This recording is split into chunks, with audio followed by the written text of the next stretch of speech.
always tell people, listen, if you're eating, whether it's keto, paleo, vegan, vegetarian, whatever it is, if you're eating that way and you feel great, continue to do it. Yeah. But if you're eating that way and you're not feeling great, then maybe start to make some slight changes. But you have to be consistent in the beginning. And I think when I do work with clients, I'm like, give me 2 weeks and let's see how you feel. And then, you know what? And if you're not feeling well, we pivot and we figure out what works for your body, because again, like what works for you might not work for Alex, might not work for me.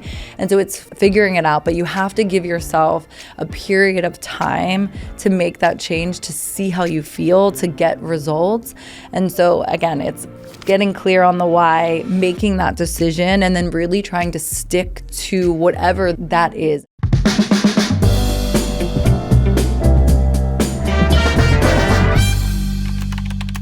Well, hi, Kim. Thank you for being here. We're so excited. Thanks for having me. You guys don't know, but Kim and I actually met in Lisbon, Portugal, a few months back for Shirley, our friend Shirley's 50th birthday. Which was She doesn't incredible. Look a day over 30, right? This is very true. Align on that. It's very pretty incredible. True. Hi, Shirley. Hi, Charles. We miss you. But it's so good to see you here, and you have so much to share with us on your journey, on what you do today.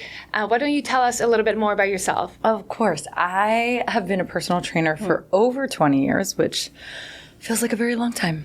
But I've been a personal trainer. I'm a yoga instructor, a holistic health coach. I'm a creator on the Melissa Wood Health app. So if you are working out, find me online on Melissa Wood Health. Find Kim Strother. Yes. So yeah. And then just sharing my journey. I've had Lyme disease in my 20s, which I think was undiagnosed for many years prior, but that really changed the course of the way, obviously, I look at health and wellness, and then certainly the way I work with clients. So it was a big moment in my journey, but grateful for it. Yeah, It tell us more changed so about much. that. So you had some chronic pains. What were you dealing with at the time that made you kind of look inward and embark on this journey? Yeah, I mean it's a long one. Do we but have time? I don't know if we have time for all of it, but like truly I was hospitalized when I was 8. It was probably, it was every symptom of Lyme, but it went undiagnosed. And then in high school and college, I was having really crazy bouts of fatigue. I stopped eating meat at a really young age, so didn't eat meat for 16 years. And certainly, and I was super active. I was running track. I was doing competitive cheerleading, which basically was like gymnastics.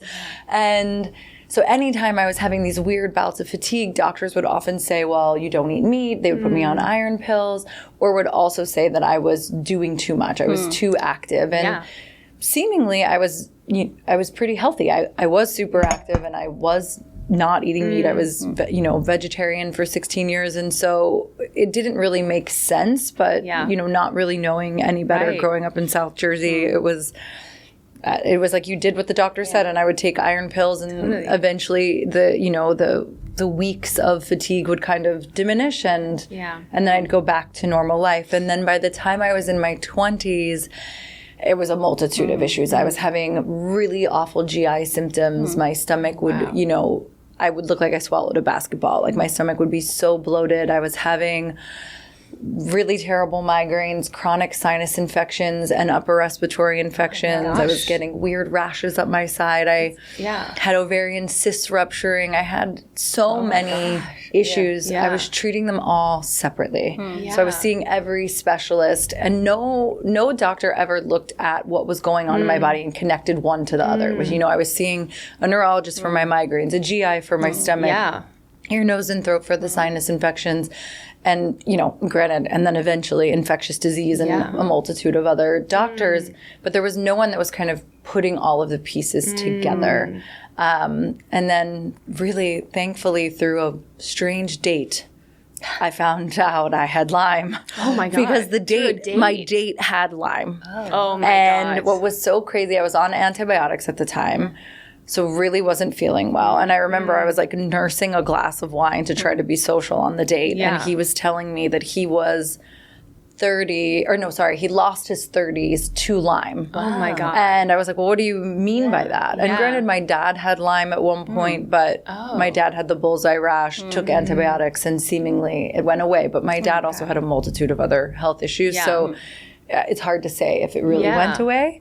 So I asked him what he meant by that. And he started to share his whole journey with me. And as he was talking, I was like... It just clicked. Yeah. And so I ended up telling him enough of what was happening. And he really encouraged me to push my doctor, who actually treated people for Lyme, never tested me for Lyme, was treating me for leaky gut, which is essentially candida, which is yeast overgrowth in the body, which at the time I did have yeast coating my sinus cavity because I was being pumped with antibiotics and steroids every time I was sick. Wow. So yes, finally pushed my doctor, got a Lyme test. And you got the diagnosis that you probably were in a way looking for all these years? Oh, yeah. Did it bring relief? It did, but that was the tricky thing with Lyme because it did bring relief because I had so many doctors telling me I was... either that maybe I had cancer, I had leukemia, to we don't know what's wrong with you. Stressful. You're crazy. It's in your head. I had many doctors tell me I was depressed.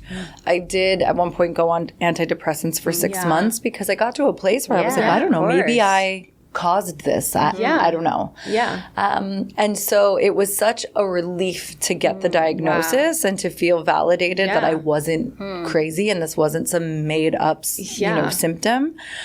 However, getting a Lyme diagnosis is not also something easy. You wish to anybody. No, because there's no real roadmap, and it really depends on how long you've had it, what co-infections you have, your prior health history. There's so many factors that go into it, and you had to learn about all this. And what were you doing professionally at the time? I was at that time. I was really fitness modeling full time, and so I was always a personal trainer, and because of my personal training, it kind of landed me in the world of fitness modeling, and so I was doing tons of workout videos, and shoots for all the magazines, which was so interesting because I would be in magazines and there, it would say like more energy now, and I'd be doing like a backflip. Meanwhile, I was internally feeling so terrible, and honestly, I was so sick for like such that tail end of my modeling career that I was often, anytime I had a shoot, running to my ear, nose, and throat doctor because I would have such a bad sinus infection. I would get, so swollen and puffy. I would run to him. He would give me a shot of steroids. Oh my gosh. He would give me, antibiotics, also oral steroids. He would put this, he would pack my nose, and then he basically would stick like a vacuum up my nose. Now, granted, I would skip out of this man's office and feel okay, and then, do a shoot the next day or two, and was able to get through it. But then I would crash super hard, and then the repercussions of certainly being on antibiotics and steroids, which is eventually how I had yeast coating my sinus cavity. Right. It was just this vicious, awful cycle that you couldn't get out of. So how did you end up treating? Yeah, so eventually, the doctor that I was seeing at the time put me on doxycycline, so more antibiotics for 9 months. Oh, and 9 months? Yeah. And what was terrible about that was that, again, it would just create more yeast overgrowth in my body. I truly couldn't, like, my memory was so awful at the time, and I still feel like I've had repercussions from it. But I would walk down the street and not remember where I was going. I started to write everything down because I had no clue. I'd be, walking down a block and be like, what am I doing? And you were in your 20s at this point. Yeah. Unbelievable. So forgetting people's names. Like, I have weird black spots with a lot of moments in my life that it was really an awful time. So he would have to take me off a lot of the antibiotics, and then I would go on a course of antifungals for a week or two, and then, which antifungals are like a diflucan, fluconazole, nystatin for names in case you don't know what an antifungal is. So I would go on that, and then it would kind of calm down the flare-up of candida. However, I would just go right back on the doxycycline. So for 9 months, it was, again, this vicious cycle that just continued. And then finally, I found another doctor here in the city, Dr. Frank Lippman, who's a functional medicine doctor, who immediately took me off of all the antibiotics and then put me on the Candida diet. Granted, the Candida diet... So the Candida diet, there's like many phases of a Candida diet. I still very much live like a paleo lifestyle, which is no sugar, no dairy, no grains, just to reduce inflammation. But what was interesting seeing Dr. Littman, he wanted me to go on an extreme version because my Candida was so bad. Yeah. So he only wanted me to eat green vegetables and protein. Oh, wow. And at the time, I still didn't eat meat. Yeah. And so I said to him, I don't eat meat. I haven't had meat in 16 years. And he was like, well, you'll be really hungry eating green vegetables only, or you'll start eating meat again. And so that night I actually, I will say at that point in time, I was so desperate to feel better that I was willing to change. Do anything. And I had many doctors in my 20s try to pull me off of things. And I would, try to take grains and fruit sugar away from a vegetarian. And it's really hard. I can sympathize with that. And we even texted on this. I've been a vegetarian for almost 30 years at this point, and I can sense that, it's maybe not the best fit for me on some occasions. I feel tired, I have brain fog, and obviously I'm lacking protein, right? Like this lack of protein intake must have some sort of impact on me. Yeah. It just feels at this point so counterintuitive to going back to eating meat. Of course. At the same time, I feel like maybe my body needs it. So it's really interesting to hear you say that, because there's clearly, your body speaks to you in many ways. And I feel like you're the perfect example of that, of how you listen to it and with some guidance, of course. Yes, of course. We're able to find the best path forward for yourself. Yeah. And I always encourage people, and it is really interesting because this morning, on Instagram, I had a woman reach out to me who said that, she didn't really agree with me promoting a paleo lifestyle because when she started eating meat is when she started to really not feel well. And, I wrote her back, and I, of course, said, I'm so sorry that that happened to you. But also, every person is different. There is not a one size fits all for anything. It works for you. Exactly. Yeah. And it can work for so many other people. So, of course, I always share my journey to if it can help someone else, right? Because again, I was super healthy, didn't eat meat, and was feeling terrible. So I really encourage people, and while I have like a paleo nutrition program that people can buy, I also say like, listen to your body and listen to what's going on. And again, it comes back to like what your health history is like, what your current symptoms are, how you're feeling, your blood type. There's so many things that go into it. And then, but I always tell people, listen, if you're eating, whether it's keto, paleo, vegan, vegetarian, whatever it is, if you're eating that way and you feel great, continue to do it. Yeah. But if you're eating that way and you're not feeling great, then maybe start to make some slight changes. And like, so for you, if you're not really ready to jump fully back into eating meat again, because it can be such a huge shift, it would be really interesting to at least pull back on grains and sugar. So you kind of start almost like an elimination diet. Now, granted, that's tricky because it doesn't leave you a lot of food to eat. So that's the thing, because every time I've tried to go a different route, then if I don't eat meat, I'm hungry. Hungry, of course. I'm just starving all the time. You remove, grains and dairy. Like, what do I have left? Basically only vegetables. Although quinoa is a seed, so you can have quinoa, and you could definitely keep sweet potatoes in there. I would take out the white potatoes, but I would keep sweet potato in. And so there are ways. There are ways. And maybe, and it was so funny too, because I remember I had an acupuncturist of mine encouraging me to have bone broth if I wasn't going to eat meat, just have bone broth. This I could do probably. And I was like, could they come up with a different name? Like, it sounds terrible. Like, let's just call it broth or something.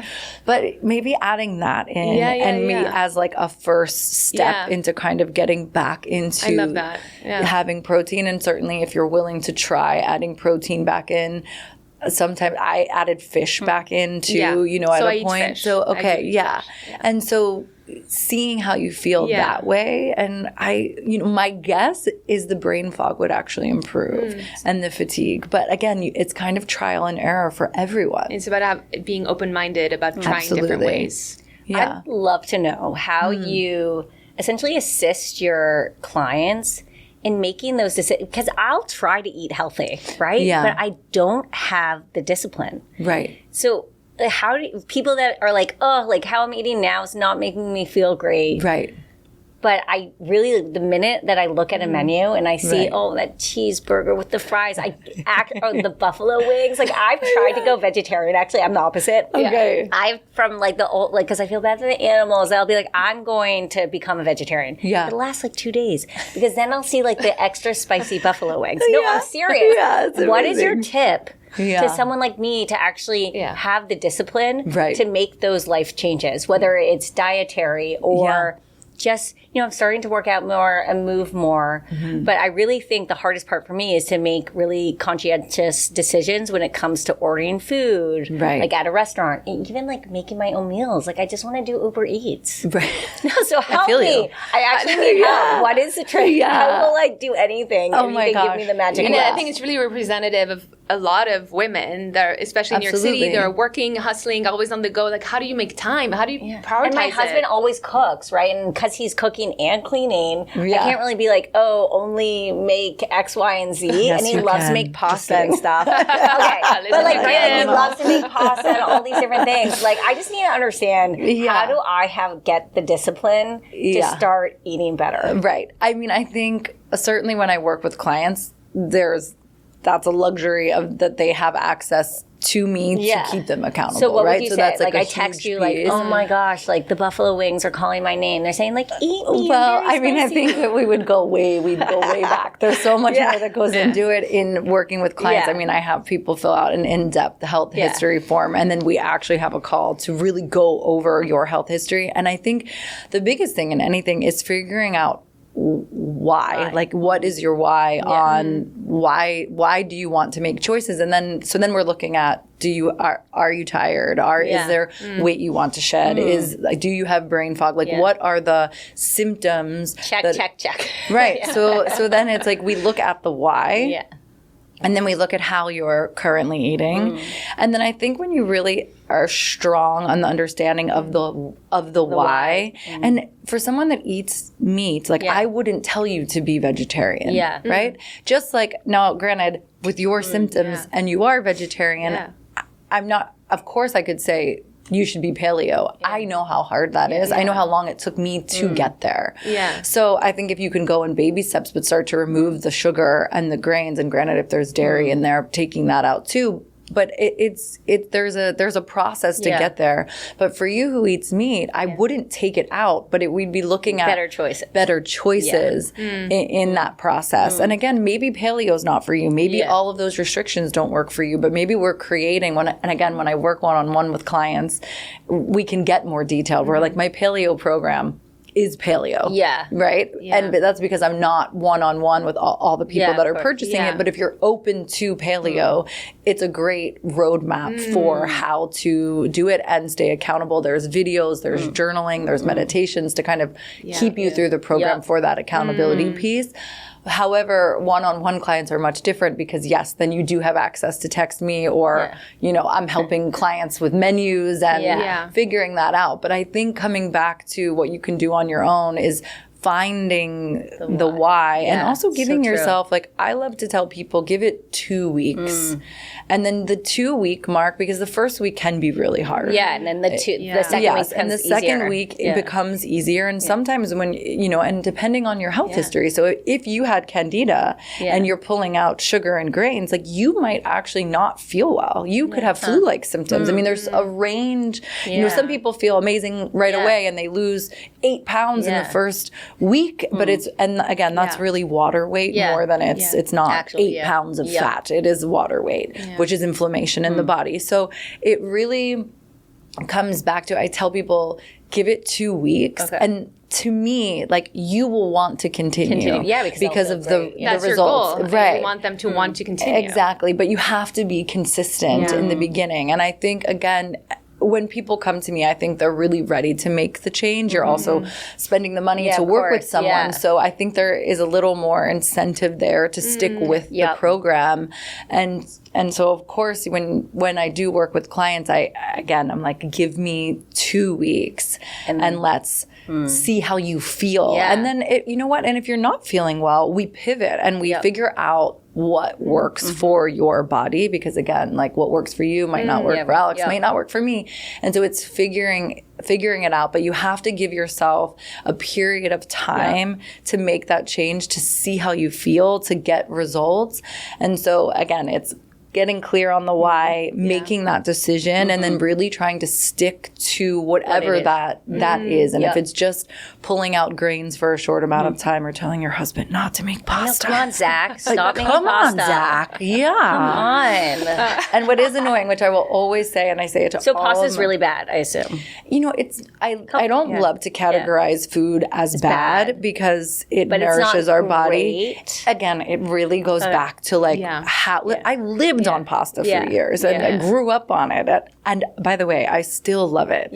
But I miss it, and occasionally I will have a gluten-free pasta because if I have gluten, it's just not good. Then we look like I swallowed a basketball again, and it's not cute. So, and so again, it's just like figuring out, you know, what works. Pasta occasionally, sure. Pasta multiple nights a week. It's a lot of carbs. Of course. Right? And he's Which like breaks bringing down home a sugar. baguette. What am I supposed to do with that? I have to eat it. It's just Is he American? Yes, but he I was going to say he sounds French. He's bringing home a baguette. He did live in Paris for a little bit. But I'm like, give me a... He's like, oh, bread in moderation. I'm like, eating an entire baguette for like just as a snack is actually not... Do you drink? I don't. Okay, when did you stop? Is that something I have to stop? So that's another. It's such but not a have to. But like, you'll never have even a sip. So here's the thing. I was never a big drinker. Okay. My father was a raging alcoholic, and so I grew up in a household that did not lend itself to seeing alcohol in a very nice way. I did drink in my I didn't drink until I was 21, and certainly I lived here. I lived in New York and was out all the time and drinking. Although I never drank a lot for being out every night, but having drinks. And so, and I also have a sensitive immune system. For me, not drinking, like I don't classify myself. I don't.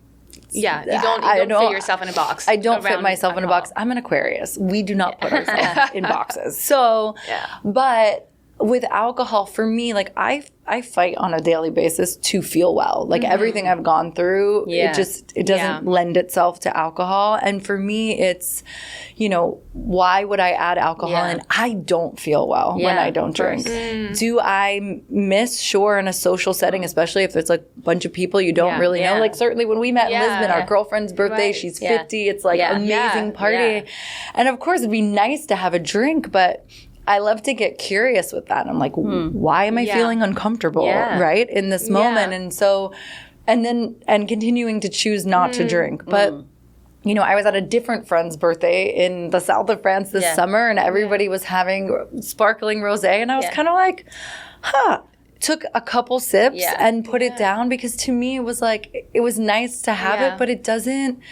I know I'm going to wake up the next day with a migraine, not feeling well, and it's just not worth it to me. Do you have a drink that you choose to, like a non-alcoholic drink that you always have when you're out? Yes. So, if the place has it, but usually the places I go tend to have it. But Seedlip is a non-alcoholic cocktail. It's like almost like a non-alcoholic gin, right? Yes. They have different flavors, and so I'll just get Seedlip and soda, put lemon and lime in it, and perfect. And it feels like you're having something, you know? And if a place doesn't have Seedlip, I don't really get mocktails because they're normally filled with sugar. So much sugar. So I end up just getting sparkling water and putting a lemon or a lime in it. And it's funny how that works, right? Because you said getting curious about why we need that drink in these social situations.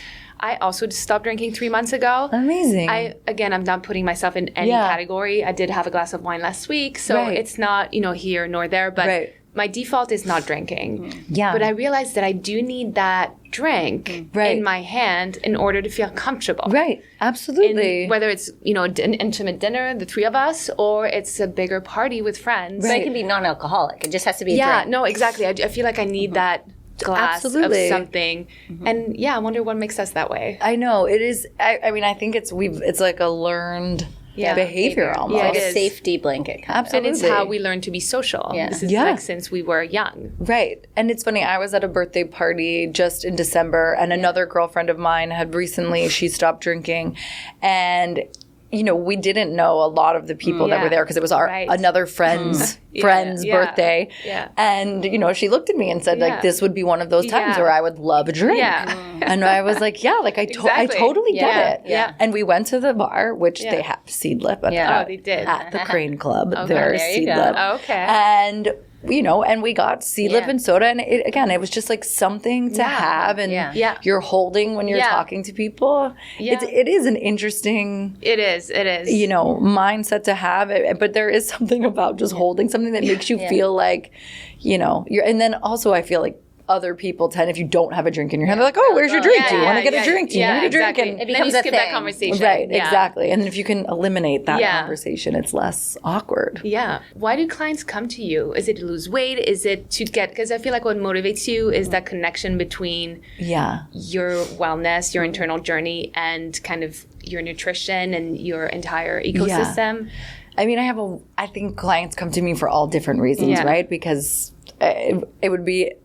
There's never a one thing. Like some people come to me for weight loss. Some people come to me because they're getting married and want to get in the best shape, or post baby, they want to get back in shape. And then I have clients that do have chronic illness that want to feel better. I also trained athletes and actors. And so there's never any, just like all the things we're saying, there's not a one size fits all. So I feel like people come to me for a wide range and hopefully they all feel really happy.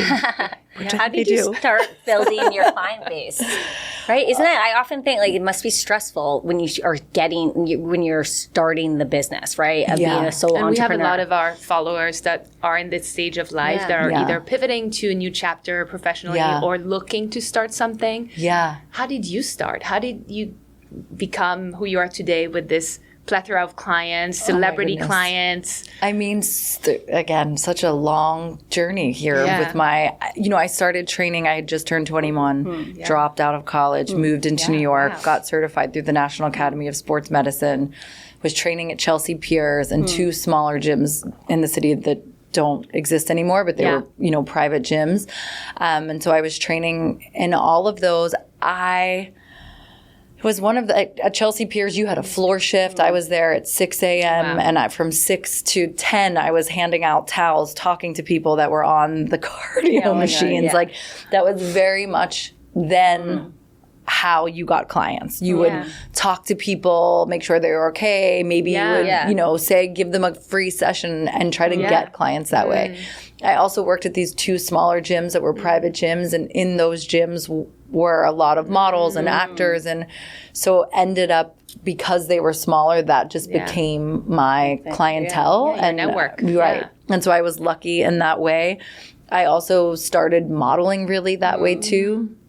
And then, you know, I did step away from one-on-one training for a while and was just doing fitness modeling, but was also doing a lot of fitness videos at the time.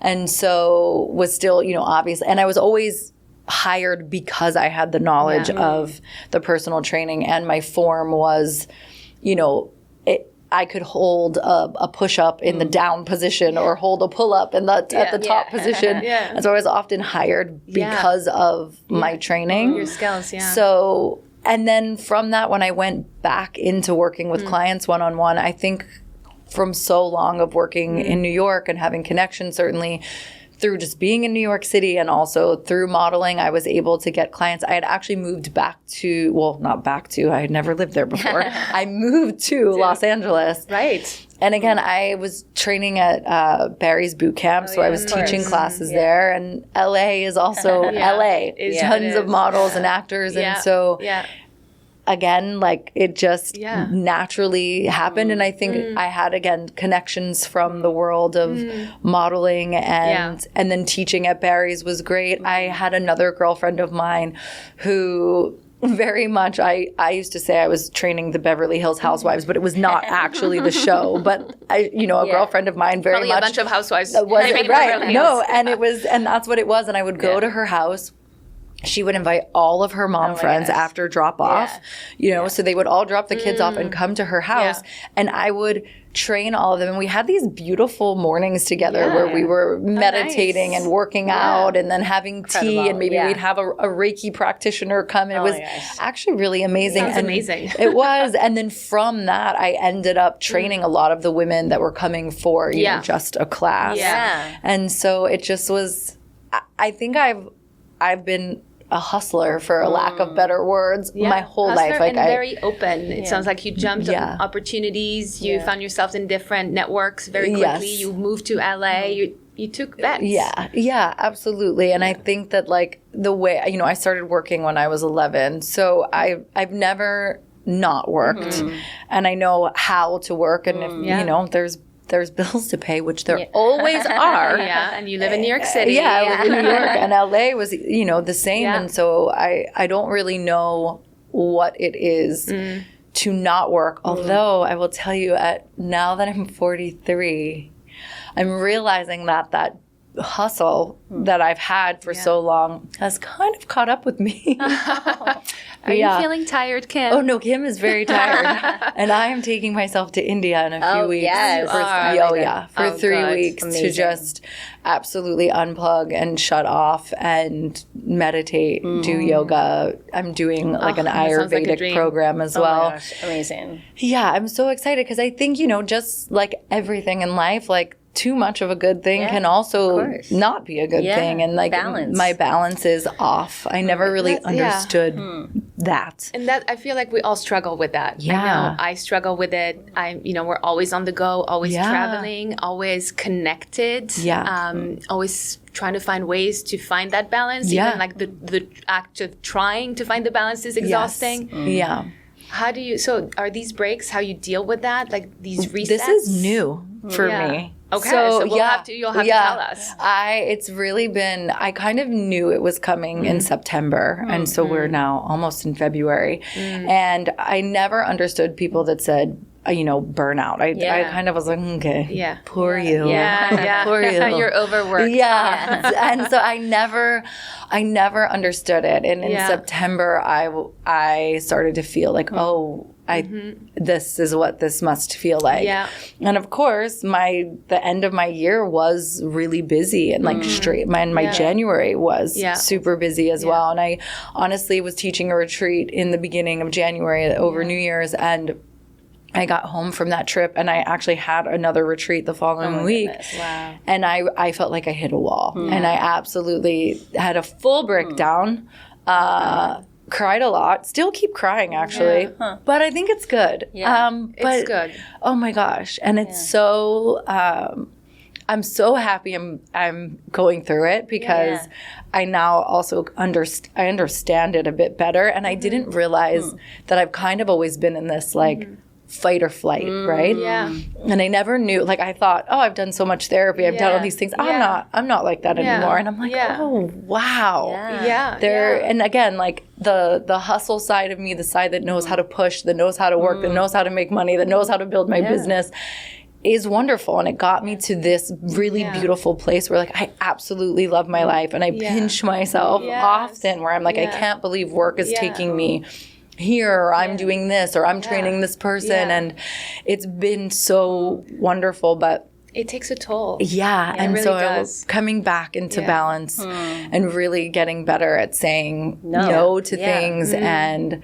really listening to like, they always say, if it's not a hell yes, it's a no.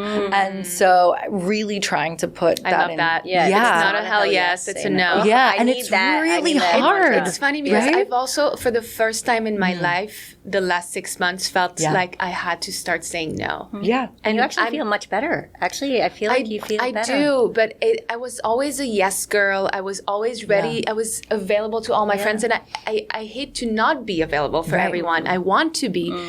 But it's not physically possible. Like I've reached the point where, okay, I'm traveling so much. That's why I stopped drinking. I said, I need to be super optimized with my health in order to sustain this constant travel with everything else going on.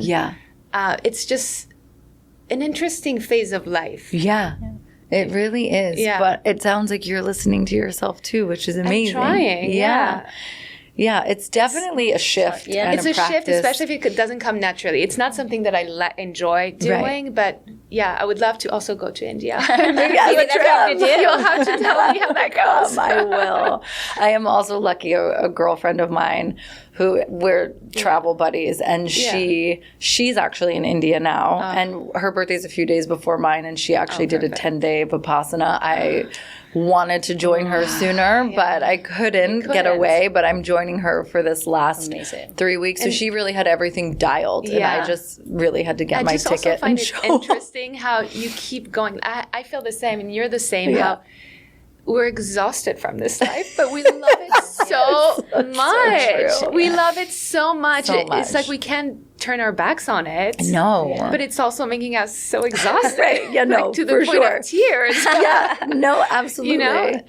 So, I hope we find that path. I think it's a balance in saying if it's not a hell yes, it's a no. And it was your birthday on Sunday. Happy birthday. Yes, Happy birthday. What is your intention for this year? Is it saying no? What is it? Like, what is this? What are you going to work to make this year be all about? I think this year for me is really being intentional and paying attention to is it a hell yes? Yeah. And if it's not, saying no. And that applies not only, I can't even believe I'm saying that towards work, because for me, if there was an opportunity to work, I said yes. Yes. You know, and so really getting clear on that I don't have to say yes to everything, and it's okay, and ask and really checking in with myself. Is this something I really want to do? And granted, we could go really deep and see that, like, I grew up in a household that we didn't have money, and so for me to say no to money is crazy. But I have to remind myself that I'm safe and that I'm taken care of. Since you were 11. My ass off. So it's like, you don't know any other way, but actually you've reached the point where you can. And it's such a new, scary feeling to like, I get nervous, like, oh my God, well, what if I say no? And then what if more work doesn't come? And so that internal little hamster wheel is hard to get off of sometimes. But isn't it also scarier to think that, like, life goes by so quickly too? Yeah. That if you keep on saying yes sometimes and not taking the break, then life just goes by. I think that's the hard part with, like, hustlers. Yeah. And I have this problem too, right? Where you're, like, moving so fast. We want to keep on climbing that ladder. Yeah. You don't even enjoy the journey, right? Because you're moving so fast. Absolutely.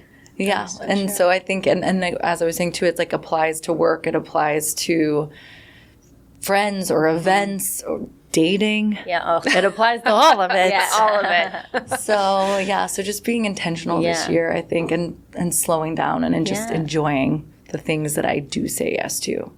Well, I'm excited for your year. Powerful last words, Kim. Yes. That's all I got to say. Thank you for being with us. Thanks for having me, girls. Fun, and we're excited to hear all about that journey in India. Okay. Yes. Thank you, and keep me posted, both of you, on food. Oh my God, that buffalo wing. I'm going to be like, why would I not want to hear Kim's wing and not eat it? Exactly. I'll start with the bone broth. I think that's a great introduction. Good. Perfect. Cool. Yeah. Amazing.